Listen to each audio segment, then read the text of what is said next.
All right. Good evening, good afternoon, or good morning, whatever time of day you happen to be watching this video. And welcome back to our very last episode of Online Personal Finance. We finally come to an end. How about that, Apples? So, very first thing I'll need to let you guys know is that I'm recording this video as of 7:13 p.m. on April 21st. I think it's a Tuesday. Yeah, it's a Tuesday. I don't know. Time isn't real to me anymore.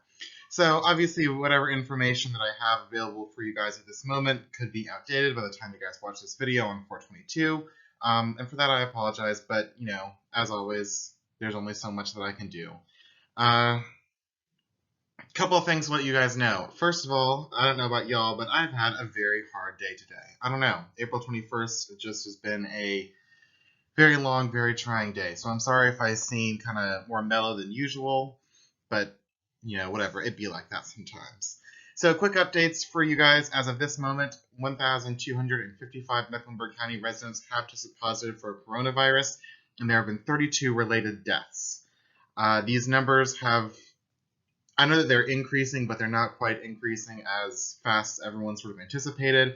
And because of that, the curve is actually flattening, which is a really good thing. So as long as we continue to social distance and to stay away from each other and stay 6 feet apart and disinfect everything and protect ourselves, I don't know where I was going with that. The point is that the shorter we can get out of this crisis. The second thing is that there is no associated quiz or survey with this topic. There we go. So there's nothing that you guys have to take after watching this video. This video is literally just kind of for the funsies for those of you guys that voted, for all 3 of you that voted. Thanks. So there's nothing, excuse me. I'm not sick, I promise. So there's nothing you have to take. There's no quiz. There's no survey that's going to account for attendance. This is just for some kind of fun, extra personal information at no extra charge to you. The last thing is that the final exam is going to be posted on 4/27, and it is going to remain open until May 1st. So that should give you guys about a week to take the final exam, 5 whole days, which should be plenty of time. And if for whatever reason that's not enough time, you need more time, just send me a message, let me know, and we can set up another time for you to take it. It's going to be 30 questions. They're all going to be multiple choice. There are no bonus questions associated with this. So no free response questions. I decided against that. It is just 30 multiple choice questions. So the topic that went out for 422 is managing money during an economic recession. It does not surprise me that this topic went out. 2 people voted for this one, 1 person voted for another one, but I thought this might be the one to win out because there have been talks of the economy entering into recession because of coronavirus. Some might say that we're already in a recession. Me personally, I don't think that we are in a recession yet, but I do see a recession looming. And for those of you who lived through 2008, or for those of you who remember 2008, I'm sure that you guys all have bad memories of that. So here's how you can manage your money during an economic recession. Just some kind of general tips and tricks. So first of all, I want to start out by talking by what is exactly an economic recession, because I think that's a word that kind of gets thrown around a lot, and for some people, you may not really understand it. If you're a business major or like an economics major, or you're interested in this, you may already know all about this. But for those of you who have no idea what an economic recession is, here's what it is. So there is such a thing in the business world as the business cycle. And the business cycle is just the ebb and flow of the economy, and it's the ups and downs it experiences. It's a natural change in health of the economy from high to low. So market crashes happen on a semi-regular basis, and they're just a natural part of the economy.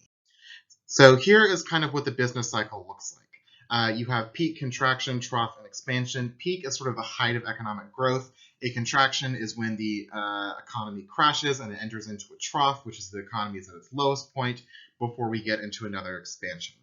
So an economic recession, let me pick blue. So an economic recession is kind of like right here. It's sort of this area between a contraction and a trough.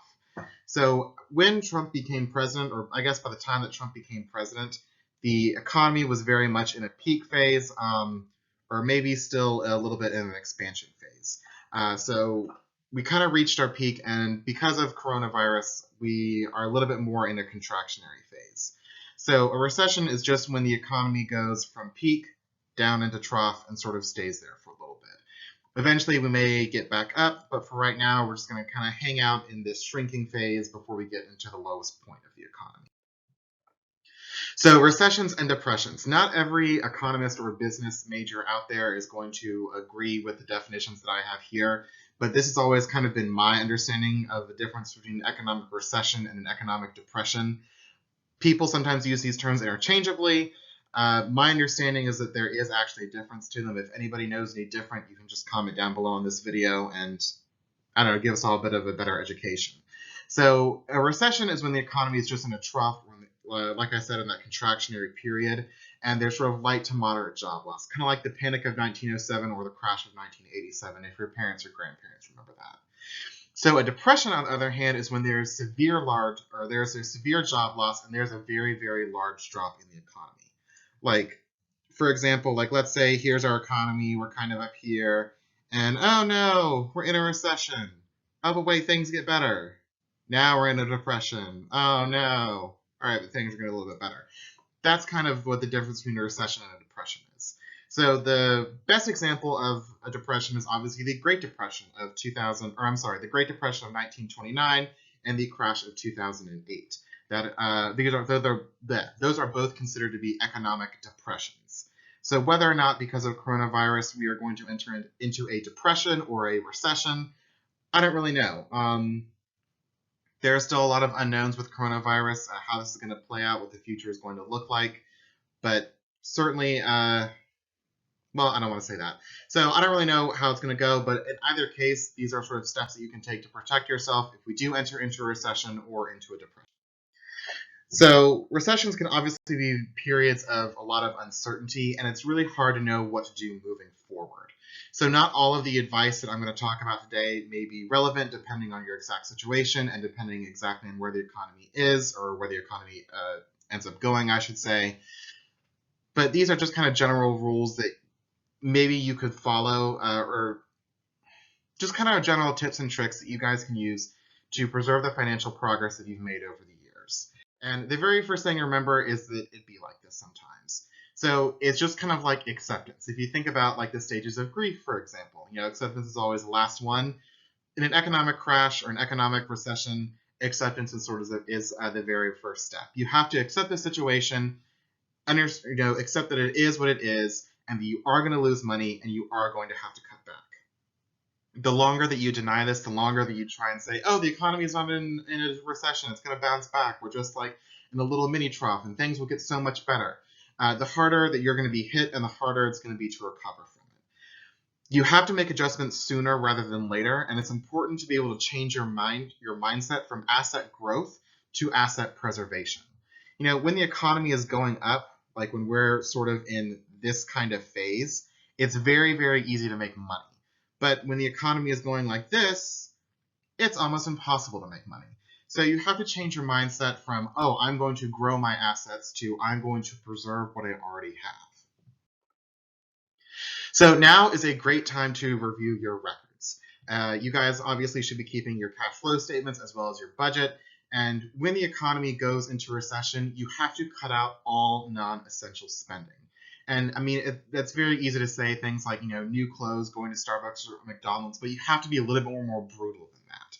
I mean, I remember in my family going through 2008, both of my parents were unemployed for a period of time, and we had to be really, really brutal about the things that we cut out of our budget so that we could continue to pay like our utility bills, pay things like the mortgage on our home, et cetera, all of our essential bills. So you have to be like really, really, really, really brutal in a way that I can't really in a way that I can't really express. I mean, you know what you're spending money on that might be considered a little bit frivolous. You just have to be able to cut those things out.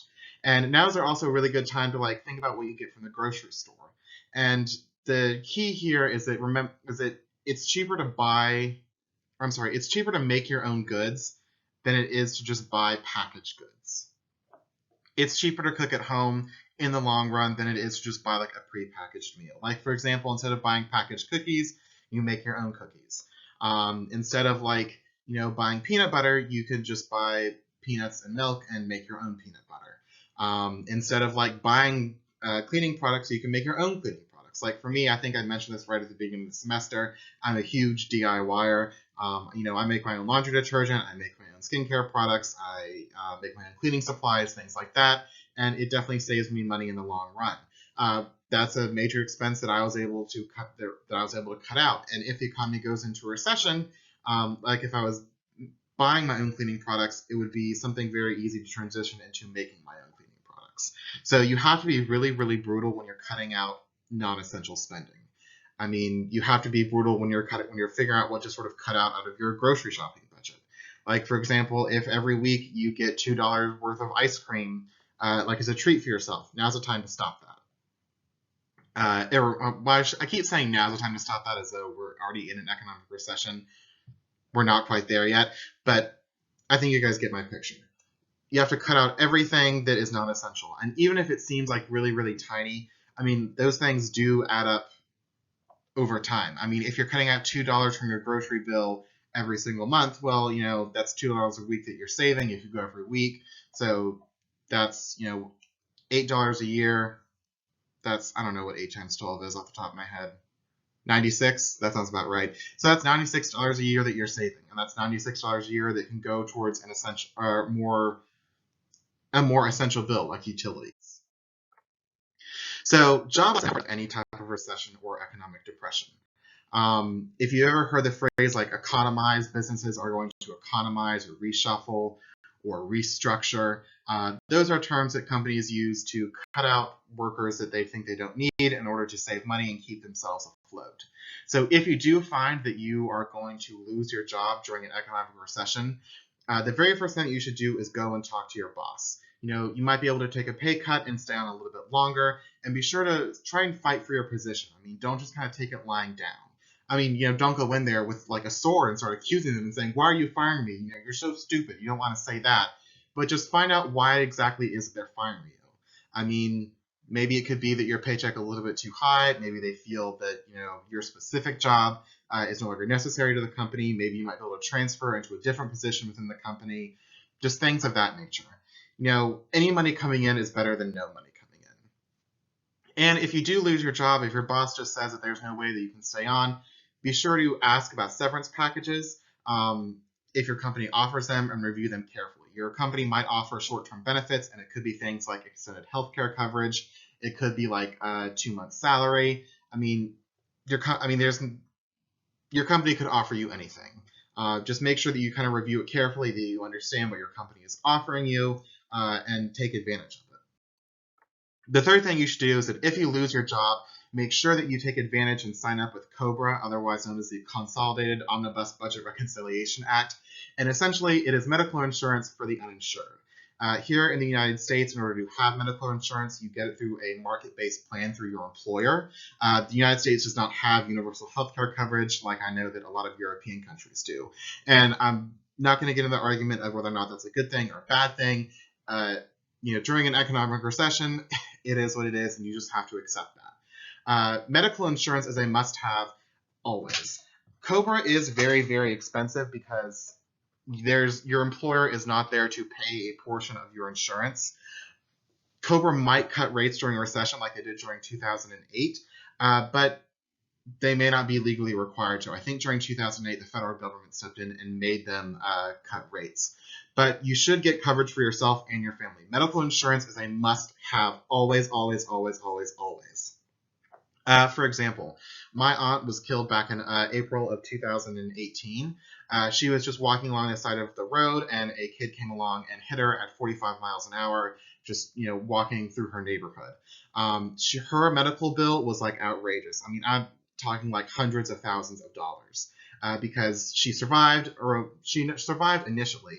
She was sent to the hospital, and then she had to have all these surgeries, and she was put on life support for about 10 days, and it just got to be like this really, really huge bill that if she had survived, she never would have been able to pay off. Or if she didn't have insurance, us as her family members, as her, whatever else, we would never be able to pay that off. I mean, that would just be a huge, huge debt that would take years and years and years to pay off. So medical insurance is a must-have always. And if you do lose your job and medical insurance is not part of your severance package, just bite the bullet and get it through COBRA. And lastly, make sure that you make applying for new jobs your new job. Apply for as many jobs as you think, or apply for as many jobs as you can each day, including ones that you may not think that you qualify for. Companies often advertise for a more qualified candidate than they're actually looking for. They might say things like, we want somebody with a bachelor's degree with 6 years of experience. When really, if you're just fresh out of college and, maybe you have like 6 months of experience, they would at least be willing to hire you, or at least, be willing to interview you and maybe hire you. So don't be afraid to apply for those jobs. You obviously want to apply for jobs where you match the qualifications perfectly, but don't be afraid to apply for jobs where you don't match the qualifications perfectly. And you have to remember that people with college degrees are the first to be, or people without college degrees, are the first to be let go during an economic recession, and they are the last to be rehired. So if you do have a college degree during an economic recession, chances are that you'll be able to stay with your company a little bit longer. And if you do lose your job, you're going to be one of the first groups of people that are rehired once the economy starts to get into that expansionary phase. And lastly, you can look into unemployment benefits. You can apply for unemployment, and you might be able to receive some extra income from the government or whatever other type of benefits that are available to you. So if you have a house during an economic recession, if you have a house and a mortgage, obviously recessions can be very, very scary, especially if you lose your job, because then you wonder how you're going to pay your mortgage. But if you do have a house and a mortgage during an economic recession, the best thing that you can do is try and keep that house. Don't immediately, put it on the market and try and sell it. Moving is very, very expensive, and it is very, very stressful, along with selling your home. It is a process having to get it inspected, having to do repairs, make sure that it's in sellable shape. And it's just a huge financial commitment that you're not going to want to go through, and it's just a very stressful situation you're not going to want to place yourself in. Recessions are stressful enough without trying to have to sell a house. And along with that, home prices during recessions pretty much always fall. So your home may no longer be worth what you paid for it. And there's very little chance of you actually making money on it. I mean, just because you bought your home for $300,000 doesn't mean that you're going to be able to sell it for $350,000. During an economic recession, that home might only be valued at $250,000. And if you think that, I'm sorry, something just fell off my desk.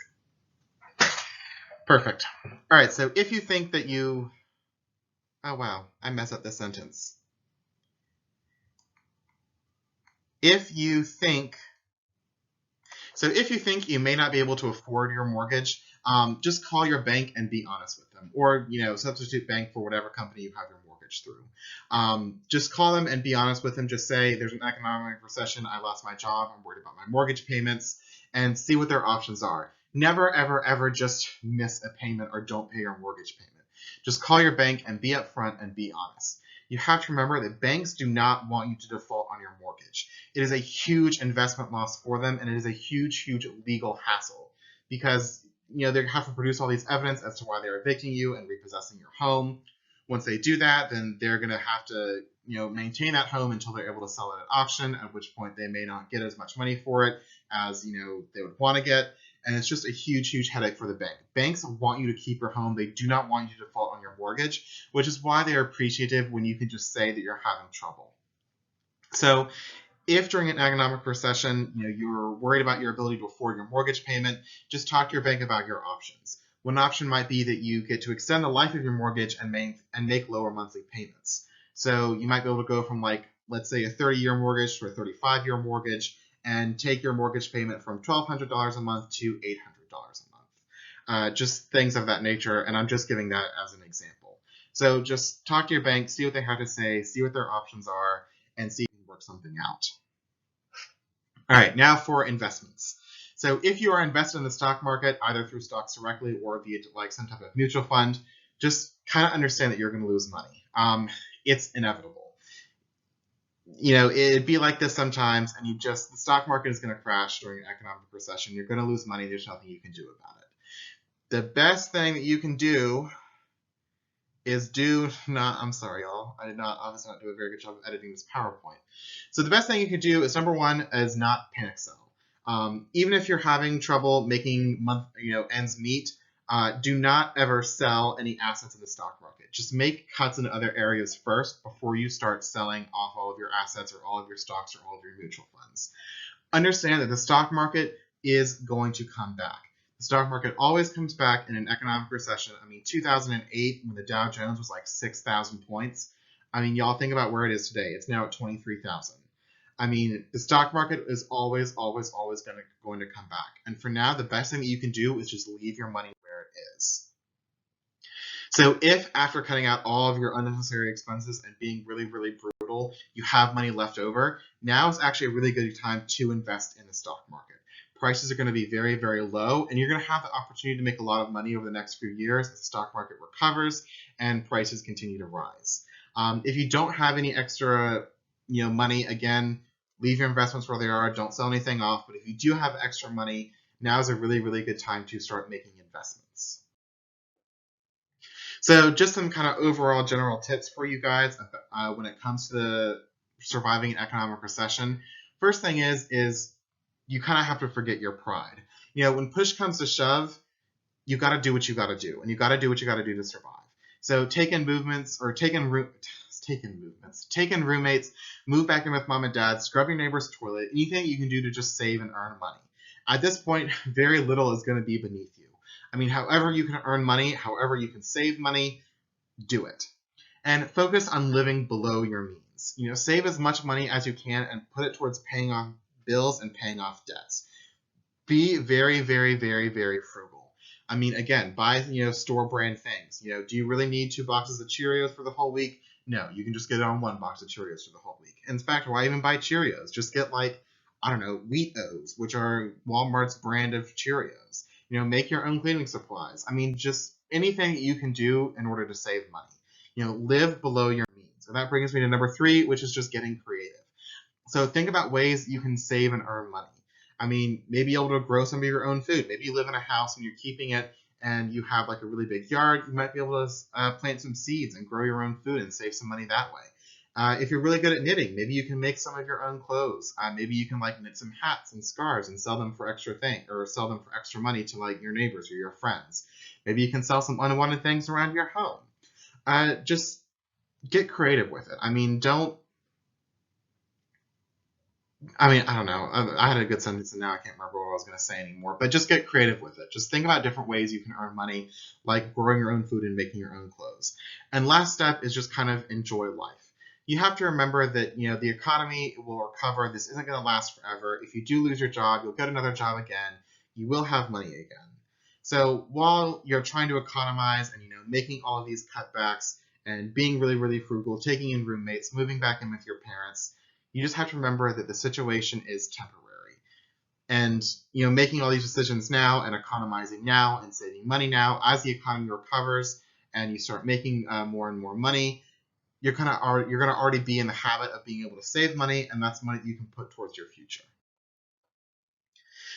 So obviously right now the economy isn't necessarily in a recession. We might be getting ready to enter into a recession. Or depending on how things play out, the economy might just recover and we're never really going to be in a recession. But eventually we are going to get into a recession. Whether or not it's now or in the next 10 years, the economy will inevitably crash again. You have to remember that recessions are natural. They're a natural part of the economy. And if the economy goes into one, you have to remember that's not going to be the very last one that you'll see in your lifetime. I mean, I'm sure that people in 2008 thought to themselves, oh, this will be the last economic recession I have to deal with in my lifetime. No, I mean, every 10, 20 years, the economy is going to crash. It's just a natural part of the economy. So if the economy does not go into a recession and things, continue to be really, really great with the economy, there's a couple things you can do to sort of prepare yourself for the next economic recession. So number 1, what you can do is to build up your savings. So kind of as a rule of thumb in general, or at minimum, you should have 3 months of living expenses saved up for emergencies. Some people build up their savings to have over 2 years worth. 2 years might seem a little bit excessive, but the more money that you have saved, the more money you can, or the more that you can relax, knowing that you aren't in financial trouble just yet. If the economy does enter into a recession and you do end up losing your job and having to make severe cutbacks, the more money you have saved, the more that you can kind of float it out and wait it out and wait for the economy to get back into an expansionary or peak phase and get another job. So what you can also do is make sure that you're always watching your debt. You never want to go into too much debt. We've already talked about this. We've already talked about the debt cycle. But if you are in debt and a recession hits, you're going to have a harder time coming out of it. Debt makes everything more difficult, especially during an economic recession. As a general rule of thumb, you should keep your debt to income ratio under 30%. And I know that we've already talked about a debt to income ratio a little bit, but for those of you who don't remember, a debt to income ratio is just the amount of gross income that goes towards paying off your debts. So if you earn $1,000 a month and $200 goes into paying off debt, your debt to income ratio is 20%. So in general, you want to keep your debt to income ratio under 30%. The lowest you can get it, the better off you're going to be, and the easier it's going to be to survive an economic recession. Because when a recession hits, you're going to have a lot of creditors coming at you, like hounding at you, asking you to pay off your debts so they can get your money, so that they can keep their company afloat. And if you don't have any money to give them, things are going to be bad. I mean, essentially, that's the only thing that I can say about it. So keep your debt to income ratio under 30% or as low as you possibly can. And and you also want to be able to diversify your investments. So if you've ever heard the phrase like "don't put all your eggs in one basket," don't put all your investments in one account. You want to make sure that you have money in the stock market. Make sure you have money in bonds. Make sure you have money in savings account. That way, when sort of one aspect of the economy fails, you can still rely on your other sort of little nest eggs. I mean, during an economic recession and the economy crashes, the stock market is obviously going to go down. So if you have all these things, your money in the stock market probably isn't going to be an option. But your money in bonds, which is very, very stable, you're going to still have that, and you're still going to have your savings accounts. So just because one aspect of your portfolio is gone doesn't mean that your other aspects are gone as well. Versus if all your money was in the stock market and the stock market crashed, well, now you're out of money and now you're just kind of hosed. So make sure that you are diversifying your investments. Make sure you're not putting all your eggs in one basket. And lastly, make sure that you get an education and that you build your skill set. So you have to remember that in the event of a recession, people without college degrees lose their jobs first, and they're the last to be rehired. That is just consistent with history. I mean, whether or not that's the right thing or the wrong thing, I can't say. I'm not going to say. It's just kind of what happens. The best thing that you can do is to get your college degree and build your skill set. And think about what is something that you can do that no one else can, or that very few people can. Like, for example, if you can teach, like there's a shortage of teachers. If you go into education is going to be very, very stable during an economic recession. Just because the economy crashes doesn't mean that there's going to be a shortage of demand for teachers or, an excess demand for teachers. The demand for that is always going to be very, very constant. Versus during an economic recession, there's probably going to be less of demand for like waiters and waitresses because people aren't going to be going out to restaurants anymore. Restaurants are going to want to downsize, as they sort of keep that in mind as their revenue starts to disappear. They're going to start letting go waiters and waitresses. So being able to waitress a table isn't necessarily going to be a skill set that is going to get you through the economy or get you through an economic recession. So think about what is something that you can do that nobody else can, or that at least that very few other people can. So what makes you special, and why should companies hire you? Because that way, when you go in and you go in for a job interview, you can be able to say that, and companies will know that you're valuable. Companies will be willing to hire you. And that is it. This was our very last online personal finance course, Managing Your Money During an Economic Recession. I hope that this was at least somewhat helpful to you guys. It's kind of a loaded question to answer. How do you manage your money during an economic recession? The key is always just to save, and get an education. I mean, if I had to boil it down to 2 bullet points, that's what it would be.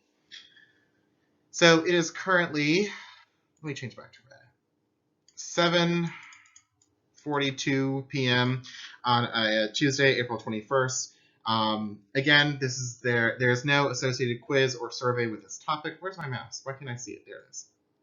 So there's no associated quiz or survey with this topic, so don't go all around on Canvas looking for a quiz or a survey to take your account for attendance.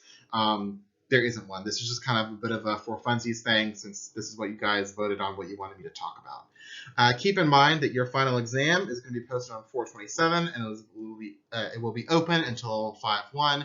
It will be all multiple choice. No free response questions. There's something else I was going to say, Nick. Oh, there will also be no bonus questions on it. That's just kind of what I decided, and I think it'll be okay. So a couple of last things before I go. Number one, if you guys are missing things on Canvas, like you're missing exams or you're missing quizzes, please let me know. Send me an email just saying that you want me to unlock something for you if you can't get into something, and I promise I will let you retake it. I know that this semester has been like really, really hard on everyone. Who could have predicted that we would be here during a, global pandemic? I mean, I still remember the very first time that I introduced myself to you guys. I showed you guys the calendar on Canvas, and I said, oh, well, I'll update this in case Birth of the Blizzard blows through. I never would have thought it would be Carrie the coronavirus that would blow through instead and keep us all in our homes.